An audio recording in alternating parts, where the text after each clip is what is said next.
EU Chief Ursula von der Leyen is heading to Slovenia today to offer support after flash flooding ravaged the Alpine country and claimed 6 lives. Many European nations, including Germany, have sent specialists and emergency equipment to help Slovenia with the cleanup operation.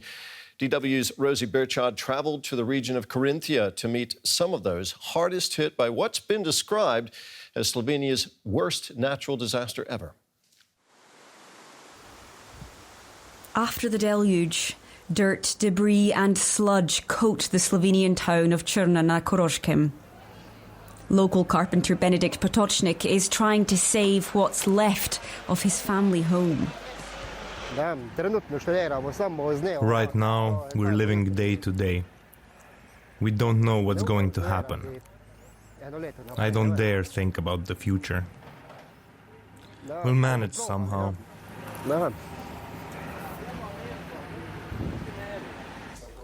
He takes us inside. His tools are ruined, and he doesn't know how or when he'll work again. The water came all the way up to here. It was all over. Now we have the help of the firefighters. They're really doing an amazing job. They're not the only ones. Upstairs, the cleanup continues. Neighbours drain mud from each other's homes, with soldiers drafted in to beef up relief efforts. We are happy we can help people and do our duty. That's all that matters and all we can do. But the task ahead is massive. Because bridges have collapsed and roads have been damaged, helicopters are having to drop in supplies to this region, including fresh water and food. Slovenian officials say that cleaning up all of this damage will cost billions.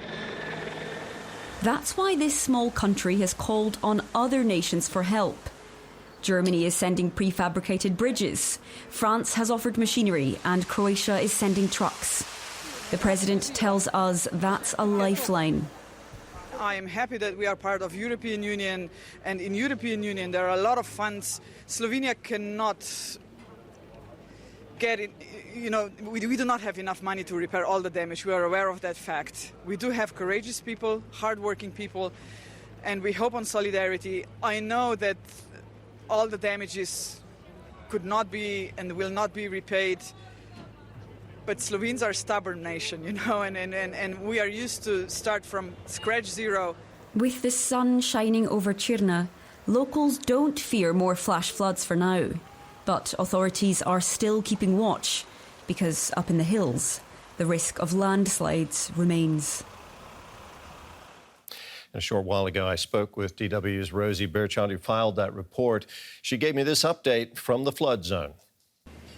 Well, the cleanup is well underway. Volunteers are working round the clock, but the situation in many towns is really still pretty dire. As you can see behind me here, we're just seeing piles of mud and a real impact on people's lives, on their belongings. Now, many of these towns are still really cut off. For example, that town that you saw in that report, the only way we could get there to film that was with a military escort around some pretty precarious roads on which we saw on the side collapsed bridges, downed power lines. And that's why helicopters are still having to bring in supplies. So people really still looking for help, trying to make this work. And we've been told that tens of thousands of people are still without access to fresh running water. So still a really dire situation here, but certainly lots of efforts underway to try and clean this up so people can start at least thinking about how to rebuild their lives after all this destruction.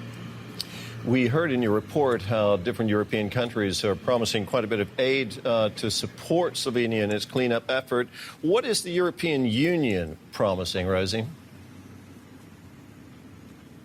Well, Slovenia is a small country, around 2 million people in the population, and they've certainly said quite clearly, as we heard from the President, that they need help. They activated the European Union's emergency response mechanism and they called for assistance. Now, countries have been coughing up. Slovenia has asked for emergency teams, so people to come and help with these relief efforts. It's also asked for helicopters, for excavation equipment, for machinery.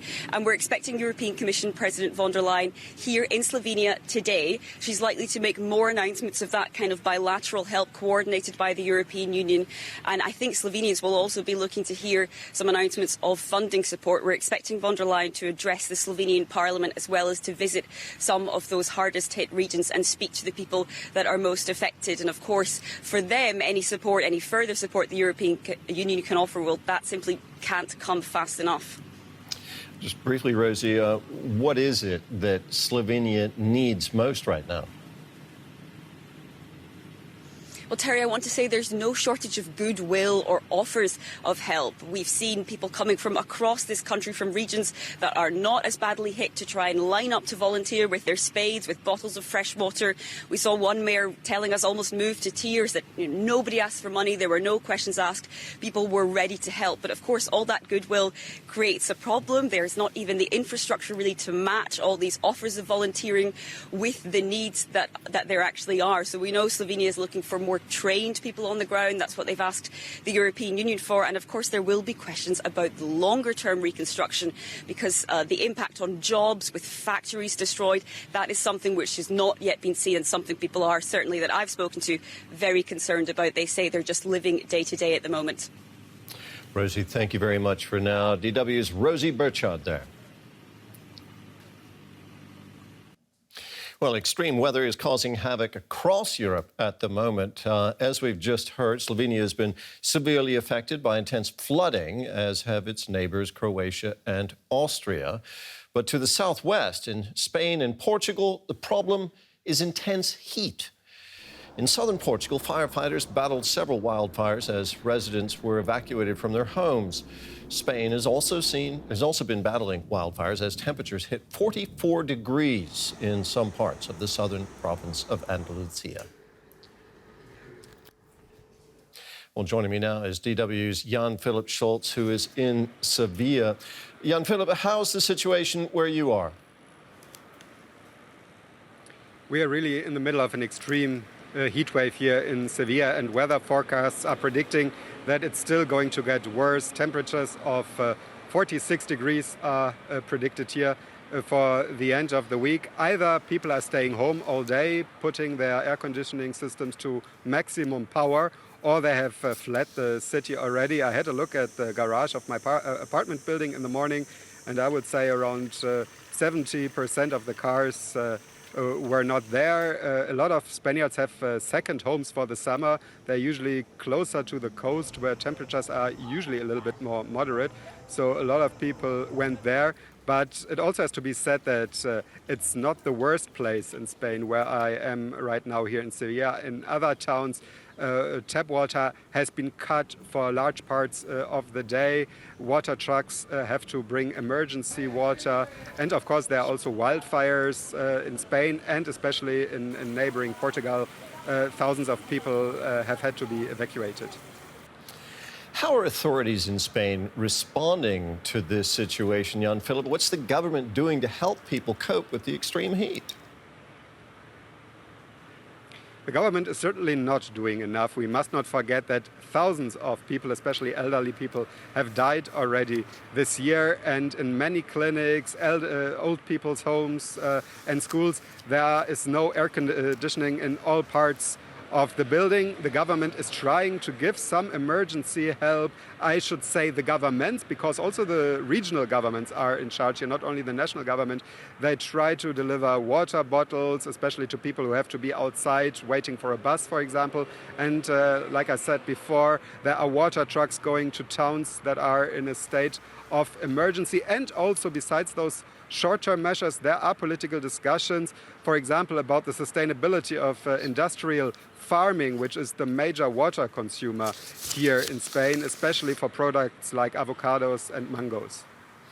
Jan-Philipp, thank you very much. That was our correspondent, Jan-Philipp Schultz in Sevilla.